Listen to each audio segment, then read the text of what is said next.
I'm Alex and this is Justin, and we've taken time out of our working lives in Sydney to travel to some of Australia's most remote and beautiful places in our modified four-wheel drive, and we're filming our adventure along the way. Hey guys, so welcome back to the channel. We're just back in beautiful sunny Queensland and we thought we'd give you an update with everything that's going on with us. We were currently meant to be down at the snow in New South Wales, but given all the COVID situation there, we've ended up coming full circle back to where we restarted our big lap in Brisbane. And is this the end of our big lap? Is this the end of our channel? No. So it is the end of our big lap, sadly for us. We're just, with border restrictions, there's no feasible way we can go to our outback New South Wales and our snow trip, which is on somewhat a sad thing, but it is the way of the world these days, and we'll get back there in the future at some point. So what we're going to do today is just a quick update on all the crap we've broken on the car, what we've had to fix since we've been back in Brisbane, and then what we're going to go to in the future. So stuff we've broken on the car. As you would have seen in any of the videos, we broke a fair few things. We covered almost 60,000 kilometres. We went to some very remote places, so we expect to break things, and wear and tear is an expected thing. So I've got a little list here of just some basic things we broke, but these are the more major things. There's all sorts of other little crap you break on the way. So we broke 3 steel rims, 1 door regulator, clutch slave cylinder, AC motor and idler pulley. The alternator, the handbrakes gone boing and gone in pieces twice now. The gearbox mount sheared completely, the water pump failed, CV boot ripped, and we ended up replacing both shafts. The winch broke, 3 tents, and we've had 1 awning replaced. Now, it seems like a long, daunting list, and I guess in some respects it is a fairly long list of breakages. Would you get that with a modern car? Who knows? But the main thing that I take away from that is the preparedness to understand these things will break and what to do when they do break. So on that note of braking, when we got back to Brisbane, we went, you know what, we've had dodgy plumber mechanic fixing the car, let's get a real mechanic to have a look at it and let us know what's wrong with it. So he came back with a list of things that needed replacing. So I figured, well, we might as well get the old plumber out of retirement and get him into the mechanic workshop again. So we went online, we ordered a bunch of new parts, new bits and pieces for the car, and then set about fixing it. So what we've done, we've now changed up our tyres. We're no longer hopefully going to these, or sadly going to these remote places, so we've decided to go a bit of a different direction. So we've got a 33-inch mud tyre. Never had muddies before. We'll see how they go. It's sort of, we're trying to move the car to more a weekend, month-long trip toy and go out and use it a bit more. So then the other things we ended up having to replace, all the bushes in the car were just hammered. I mean, you do that many corrugations, they're going to go. So we ended up replacing whole units because it's easier and just made more sense. So we've got Tough Dog upper control arms, and they're an offset to suit the 2-inch lift that's in the car. Didn't go the fully adjustable up there. And we ended up replacing the front sway bar links, the steering rack ends, which has made the world of difference to the way the car drives. I should have done that a year or 2 ago. They were bad. And we've replaced the lower control arms with a fully adjustable Super Pro set. Did all this work in my mum's driveway while we were trying to work out whether we could get back to New South Wales and what we were going to do with our careers and our future. So got it all put in there, very happy with it. We've recently done a trip out to Fraser Island and the car performed flawlessly, so I'm very happy with it. There's a few minor things we're still going to have to fix it in time, but just one thing at a time. The shocks will need replacing at some point soon. The other changes at the front, I mean, that's a big change. I'm still not supporting them in the Origin, but we have decided to move to Queensland. So we changed the car rego over, and yeah, we're now Queenslanders, which is strange. But hidden behind that bit of grossness is a new winch. So our winch, a combination of me and a creek broke it.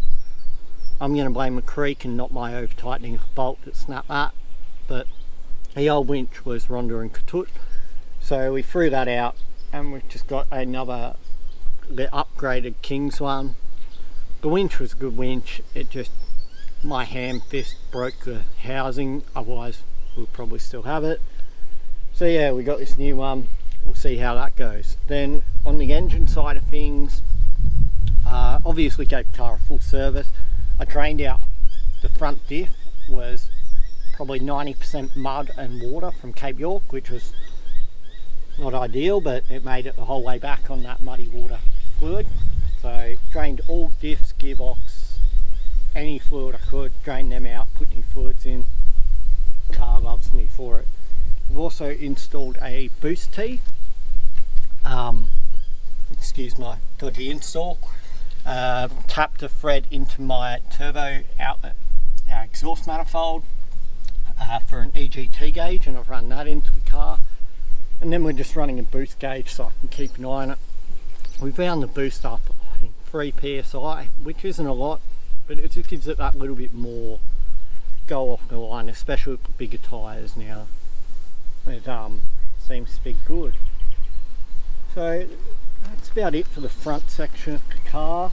The handbrake, I ended up rebuilding this side and rebuilding that side as well, because one of the shoes was worn through completely and the other decided to detach itself when we were in Lorella Springs, I believe. So when we finally got back here, Alex had enough of me not being able to park the car and leave it running and it rolling away all the time, so finally got onto that. Oh, the snorkel. So we did have big issues in Cape York. We're very lucky going through some of the river crossings. How was Nolan's? Good. It kind of beat me. So that previous attempt at... This airbox sealing didn't go too well. No. I noticed a swimming pool had replaced my airbox, so it was a lesson learned for me. Just because somebody's put an accessory on a car doesn't mean they've done the right thing. Especially with snorkels, really check it over. I'm sure it wasn't a negligent, purposeful mistake on their behalf, but whoever installed the snorkel, it just wasn't done right. It was letting water in. We were super lucky not to lose the car. So we've now pulled that all to pieces and rectified it. It was just a clamp in the inner guard was completely wrong. So hopefully we won't get any more water. It's more of a snorkel than a straw next time we go for a river. So that's that, and then I mean, there's a big new shiny thing on the roof. We did have an issue with our old Max. If you've watched the videos, once again, you know we had 3, I think, Maxes, and we had cracking again. So yeah, we'll go into that more in detail in a review comparison video we're going to do later on. But yeah, the old Max did crack again. We had a chat with Bush Company. We decided it just didn't make sense to keep doing the same thing and getting the same result on our vehicle. So they switched us up to the Alpha tent, which so far we've been enjoying using. So yeah, that's a little update on where we're at now with the channel. We're looking at, obviously now, if I haven't said so by yet, we're basing ourselves in Queensland. Yeah, we were sort of tossing up between Sydney and Queensland the whole way around our trip, and then coming back with the COVID situation being what it is in New South Wales currently, it wasn't a realistic option, so we've based ourselves up here. And what that means for the channel is we're still going to produce some good content. We're still hoping to go away on hikes, go camping, go full driving, go exploring. So if anybody has some tips, places they like, places they've been up around Queensland, any locals want to hit us up on Instagram or on YouTube in comments, and let us know any places to go or things to see and do. We're pretty new to the area, so that'd be awesome. And then content wise, we've got some amazing stuff coming up, like trip of a lifetime bucket list items coming off. So we did Cape York.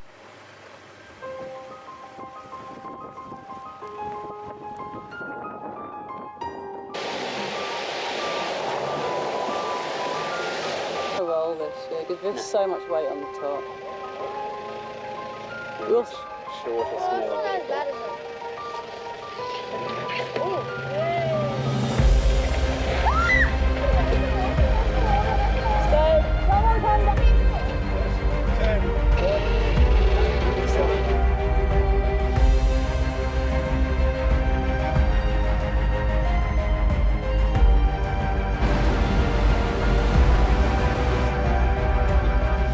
That midsection there.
This airbox sealing didn't go too well. We finished the telly! We did it! Woo! We made it to the most northerly point on the Australian continent. Pretty epic. Then we came down through the Atherton Tablelands and saw some of the most stunning rainforest scenery and wildlife you're going to see on the east coast. Really, it's a magical place. And then our final trip away, we were lucky to be able to go to Fraser Island and bring down a few people that you've seen in videos before and that you will see in future videos, and they've travelled a long way to come enjoy that with us, and we had a stunning weather and a stunning time there. So the channel's got some awesome content coming up and we're super stoked about that, and then stoked about being up in Queensland, being able to keep producing some good quality content into the future. So that's about it for the update, really. Yeah, hopefully you enjoyed it. Hopefully it might have explained some things, helped you out if you're thinking about your big lap still and you just might want to know what you're going to break, or just care about us, really. But yeah, if you enjoyed it, just leave a like, comment, whatever you feel like doing. Thanks.